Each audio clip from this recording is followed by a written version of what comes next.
Vamos então dar início a esta sessão de entrevistas, mais de histórias de vida, porque certamente vamos aprender tanto com os senhores professores convidados e por alguma razão foram os escolhidos. Professor António Queiroz Batista, professor jubilado da Faculdade de Medicina. Eu estive a ver o seu currículo que me enviaram e pensei, não vou destacar porque será muito injusto, porque é um currículo tão vasto, tão interessante, que eu iria cometer algum pecado e, portanto, não quis. Por isso, professor, desta longa vida que tem, qual é a grande lição que nos pode tirar dessa vida tão preenchida e que nos pode ensinar para ter um envelhecimento ativo e saudável? Bom, começa por, em primeiro lugar, muito obrigado por estar aqui, não sei porquê, mas enfim, acontece, né? E por me terem convidado e de participar, né? O facto de dizer uma longa vida, eu não acho que tenho uma longa vida. Confesso que o facto de vir a notícia no jornal agora torna-se público que eu sou velho. Né? Eu não me sentia como tal, né? Mas perguntar porquê, que não me sinto como tal. Isto é uma boa questão. Com esta vida tão ativa, qual é a idade para ser velho? Porque não é de todo, não é? Não sei. Não sei se é bem, mas enfim, a única coisa que eu posso dizer, talvez a coisa mais importante, é que não me queixo de nada, não tomo medicamentos, até me esqueço de fazer análises, já não faço. Se me perguntar qual é o colesterol, eu não sei qual é, nem estou interessado em saber. E portanto, não sei, não faço nada de especial, enfim, toda a minha vida foi uma vida normal, tal como qualquer criança, qualquer jovem, enfim, no liceu e na escola filei em África, talvez seja esta uma razões, andava descalço, etc., não tinha cuidados especiais, andava por ali pelo quintal, ia aborrendo com um leopardo que me começou que me ia matando, mas isso foi numa escola, tinha um leopardo de estimação, um leopardo arrebentou a coisa, quem apanhou fui eu, mas enfim, safei-me dessa. E depois, enfim, a vida normal... Escolheu, porquê a medicina, Sr. Professor? Bom, a medicina eu nunca quis ser outra coisa. Talvez porque, como o meu pai era médico e muitas vezes nos levava para o mato, para aquelas inspeções, etc., habituei-me desde sempre a ver assim, e quis ser, e enfim, não pensei noutra profissão. Confesso que não tenho ideia de desejar ser outra coisa. Professor, é muito comum ou esta reação das pessoas quando traçamos o perfil de alguém ou destacamos a qualidade de alguém, dizer que está-lhe no sangue, está-lhe nos genes. Ser ativo, mesmo depois de concluir a sua carreira profissional, está-lhe no sangue. Sabe o quê? A medicina? Não, ser ativo com este dinamismo todo depois de concluir e apostar em tantas outras coisas, na natação, é campeão nacional. Bom, isso é uma história.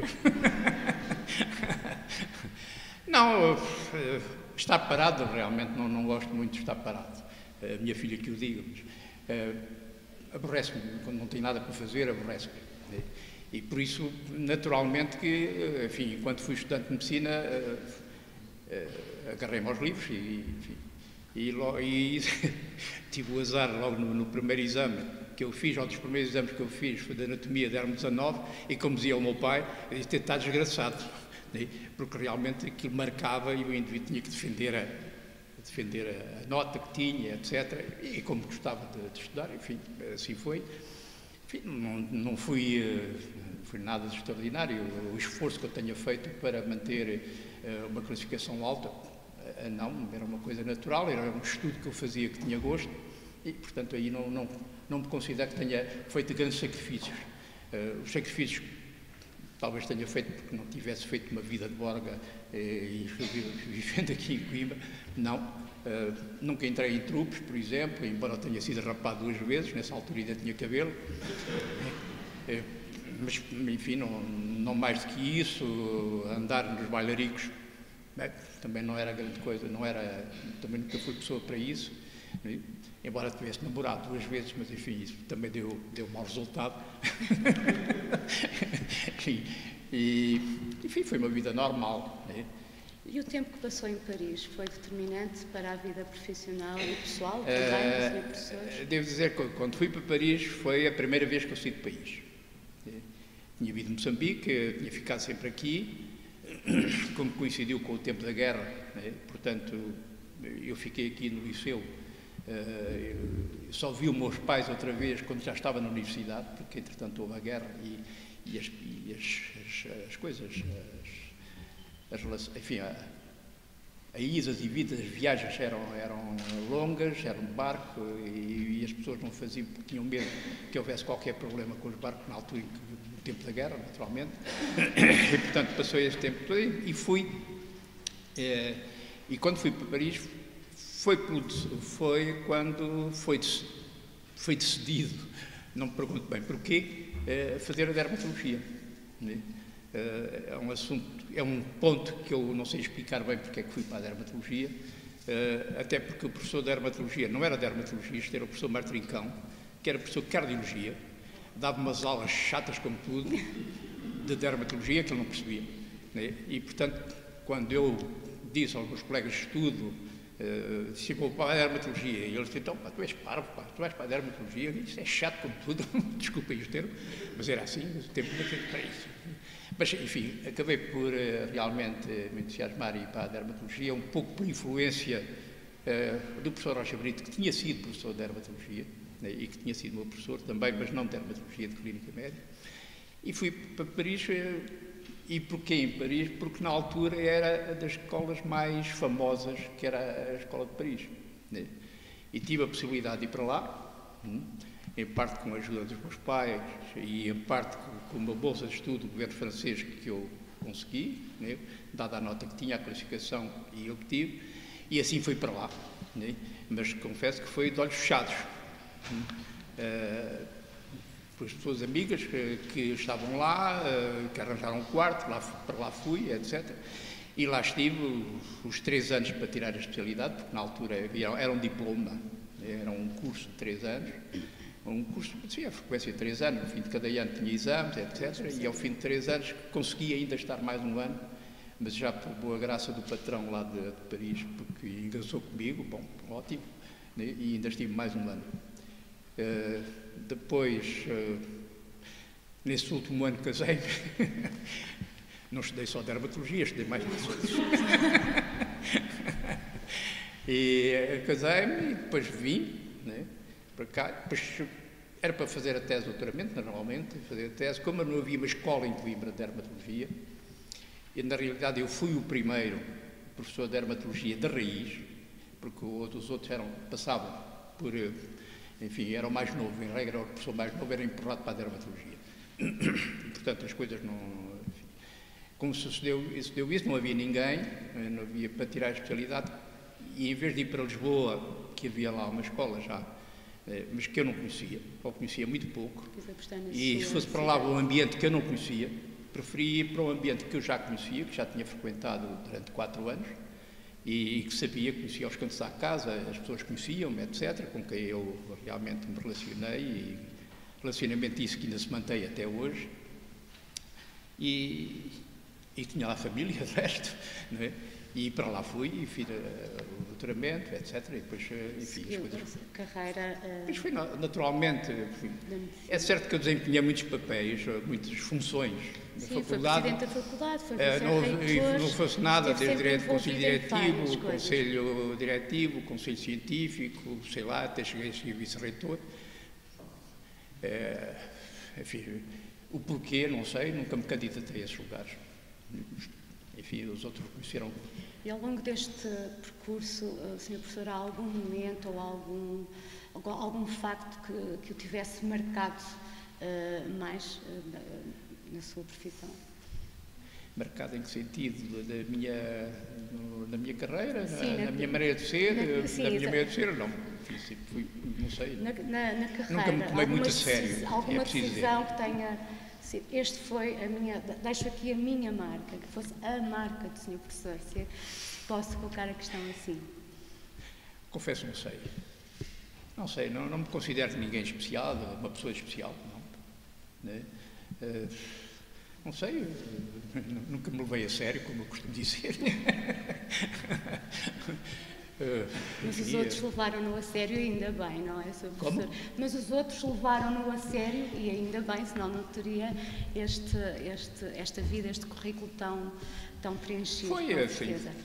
Não, eu acho que isso, não sei, ou questões de genética, não sei, enfim, especialistas que digam, não sei, confesso que não sei porquê. Enfim, eu gostava daquilo que estava a fazer e quando aceito um lugar é para o desempenhar, não é para fazer de conta. Talvez por isso, né? Talvez por isso tenha desempenhado esses papéis, já tinha sido escolhido por isso. Né? E além foi o ambiente familiar que era importante, extremamente importante. Devo dizer que consegui realmente manter sempre o contacto, ainda hoje, como disse, o contacto com os meus colegas, não só de cá, mas de França, e não só de franceses, mas depois com o grupo, etc. Enfim, as coisas passaram-se normalmente. Há pouco, quando falei no desporto, isso é outra história. Mas na informação que me fizeram chegar, há uma afirmação do Sr. Professor que é preciso saber retirar-se. E depois apostou, então, foi recuperar atividades como, por exemplo, o gosto por pintar e voltou ao desporto e é master. Quer-nos falar dessa experiência, Sr. Professor? Bom, em relação à pintura, não sou nenhum pintor especial, sou um amador banal, enfim, sempre gostei de fazer bonecos. E ainda hoje estão por lá umas cartas que eu mandava à minha mãe, aos meus pais, com os bonecos que eu fazia, enfim, quando estava aí, e que fazia lá. Sempre gostei, mas nunca me dediquei em especial a isso, até porque nem tinha tempo. Enfim. Quanto ao facto, depois de saber retirar, bom, eu disse isso no currículo, porque sempre tive isso, ainda hoje tenho essa ideia. Né? Qualquer lugar que a pessoa desempenhe na sua vida, acho que deve ter um limite. Aqui na vida universitária, eu creio que são 4 anos. 4 anos, o indivíduo ou faz aquilo que deve fazer nos 4 anos, ou então depois passa a ser repetitivo. E tenho a impressão que depois deixa de ter o sangue na guerra, como dizer, para fazer algo de novo, passa a ser repetitivo. Por isso é que eu acho que ao fim de 4 anos o indivíduo deve tirar. Bom, o tempo que eu estive mais tempo foi como vice-reitor. Tive 8 anos. Eu queria sair antes, mas o reitor é que não me deixava sair. Mas realmente, de todos os cargos que eu desempenhei, aquele que eu mais gostei, francamente, aquele que eu mais gostei não foi na vice-reitoria, se o vice-reitor poderá, não sei se há outra, foi como diretor do hospital. E foi numa época que foi a época má, foi da época de 25 de Abril. A direção do hospital, na altura de 25 de Abril, como tinham sido todos nomeados, eram todos nomeados, não eram eleitos nem nada, eram todos nomeados, todos eles pediram demissão, os que estavam na direção do hospital. Que era o professor Lobato Guimarães, o professor Antunes de Azevedo, etc., e saíram. E não houve ninguém, e depois, enfim. E foram os colegas, um grupo de colegas, um deles foi o meu colega de curso, era o meu colega de curso, e até era o filho que foi do reitor, do Seabra Santos, que diz, bom, nós vemos aqui para te pedir para tu aceitares o lugar de diretor do hospital. O hospital estava sem direção nessa altura. E eu assim, mas porquê eu? Porque nós conhecemos e não sei quantos e tal, enfim, está bem. E acabei por aceitar. Acabei por aceitar depois de falar com alguns outros, mais velhos do que eu, e aceitei. E gostei do lugar, de desempenhar essas funções durante esses 4 anos. E porque os 2 primeiros anos foi, depois houve uma espécie de eleição, enfim, naquela época maluca, né? E eu fui nomeado novamente como diretor do hospital e fiquei os 4 anos. E fizemos coisas que na realidade podia ser feito nessa altura, não é? apesar da confusão toda que houve, mas todas essas épocas eram propícias a um certo número de modificações, que todos nós estávamos de acordo, mas que ninguém fazia, porque para não criar problemas. Nessa altura aceitava-se muita coisa, que em outras circunstâncias não se aceitava, mas tivemos a possibilidade de fazer essas modificações aqui no velho hospital. Né? E pronto, enfim, foi o lugar que eu mais gostei de estar. Né? Depois, como diretor da faculdade, enfim, já era um pouco mais, já era uma época mais estabilizada, digamos, e que as mudanças eram mais difíceis de fazer. E todos nós sabemos que cada colega tem a sua capela e sim, e nós a dificuldade sempre que há de introduzir modificações. Né? Mas, enfim, as coisas passaram-se relativamente bem. Né? Como vice-reitor, gostei de estar os primeiros 4 anos, mas depois, não, foram, a meu ver, foram a mais. Né? Mas, enfim, acho que até ao fim.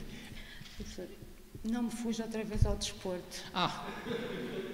Bom, ao desporto, olha, eu nunca fui nenhum desportista. Devo dizer, sou sócio da Académica desde o liceu, ainda continuo a pagar as cotas, mas já não vou ao futebol há mais de 10 anos. Né? Para ver tristezas também não vale a pena. Mas eu gosto realmente. Sim. E como estava no liceu, e foi no liceu, meti-me na associação académica, como era lógico. Desportos que eu fazia era sobretudo a natação. Fazia os outros desportos que eram incluídos na Mocidade Portuguesa, né, que era o que havia na altura. Todos nós pertencíamos à Mocidade Portuguesa, portanto tínhamos que fazer qualquer coisa e fazia outros desportos. Cheguei a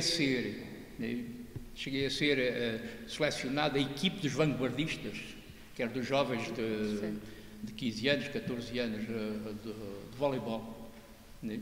Ainda andámos para aí a fazer, fomos até a Viseu, a Aveiro, etc., os torneios que havia da Mocidade Portuguesa, do voleibol, e era natação. A natação só era no inverno, só era no verão, perdão, porque não havia piscina. Havia uma piscina no liceu, funcionou 2 anos, porque aquilo parece que ficava muito caro e fecharam, né? Aquilo depois não funcionou mais. Havia um tanque ali no Campo Santa Cruz, por trás daquele edifício que lá está, que era o vestiário da equipe de futebol, etc. Havia aí um tanque pequeno, relativamente pequeno, e era aí que nós treinávamos, mas aqui nós íamos que ia para o Caldo Verde, porque enchiam de água, claro que a água não se renovava, ao fim de 3, 4 dias tudo aquilo estava verde, então nós tomávamos banho e íamos treinar para o Caldo Verde. E ali estávamos, né? E no verão havia todos os anos, e as pessoas aqui não se lembram, talvez algum se lembra, que todos os anos se fazia uma piscina de madeira, na margem esquerda do rio, antes da ponte, e era aí que era da praia fluvial. Os tempos mudaram muito e agora nunca fui nenhum campeão, não, nadava na académica, fazia parte, as únicas provas que eu ganhava era de estafetas, os outros puxavam e eu ia atrás, portanto, o esforço não era meu, era deles. Enfim, lá fazia o meu papel e depois, enfim, como entrei para a universidade, realmente as coisas modificaram-se um pouco. No verão também passava as férias, ia passar as férias na praia, enfim, como era hábito. E portanto, agora sim, larguei. É um campeão. Bom, eu sou campeão como direi, como é que se diz isso? Pela seleção natural, né? Porque tem o campeão por a idade, à idade. Né? Aquilo é por categorias, masters. Eu comecei, não tinha mais nada que fazer, enfim, depois da jubilação, tenho que ocupar o tempo em alguma coisa, e uma das coisas foi começar a ir para a piscina. Já havia uma boa piscina olímpica e tal, vou para ali. A minha mulher também ia para a piscina, mas ela ia para o sector lá, para a hidroginástica, etc. E eu ia para ali e andava para trás, para diante, enfim, era na altura em que a gente pensa mais na vida, quando anda na piscina. O indivíduo anda sozinho, não pode falar porque se fala afogado. E E andamos para trás, para diante, o que é que eu vou fazer hoje, o que é que eu faço amanhã, e tal, e pensa naquilo. E durante o tempo que lá está, 1 hora mais ou menos, a pensar nisso. E como alguns amigos que me viam nadar, dois sobretudo, que diziam: "Oh, Batista, tu tens que vir para os Masters, tens que vir para os Masters." E assim, agora são Masters, antigamente eram séniores, agora são Masters, é mais chique. Bom, e assim, o que é que eu vou fazer para os Masters? Vais, tens que vir e tal. E fui. Acabei por tanto me chatearam, que é o termo, né, que está bem, pronto, né, vou. E para meu espanto, francamente é para meu espanto, né, eu não sabia os tempos, essas coisas todas, para meu espanto, na primeira prova que existiu em Reguengos de Monsaraz, vejam lá, no verão, puseram-me lá dos 50 metros, nos 50 metros ainda dava, agora para 100 metros já é um bocado difícil. 50 metros, ganhei, dentro da minha categoria, até fiquei espantado. E eu disse: "Bom, o que é isto?" Aí disse: "Parabéns, de tal, tu ganhaste, está bem." E além de para ter o recorde. Eu disse: "Como eu?" E fiquei assim, eu acho que é a seleção natural. Quando olho para os meus colegas, havia os outros concorrentes, que é da idade dos 80 aos 90, portanto está a ver. E eles diziam: "Nós já sabíamos." Porque é que sabiam isto? E por isso é que eles insistiam comigo, porque enquanto eu andava para trás para diante, eles tiravam o tempo e eu não sabia. Muito bom. Andavam lá a ver que diziam: "Com isto é que nós temos que o apanhar." E apanhar. Portanto, foi isso. E sucedeu num ano, no ano seguinte sucedeu, foi de verão e inverno, porque há também um torneio de inverno. Quer dizer, por onde eu me meto, ganho sempre. Mas não é por ser um bom atleta, não. Os outros é que são piores.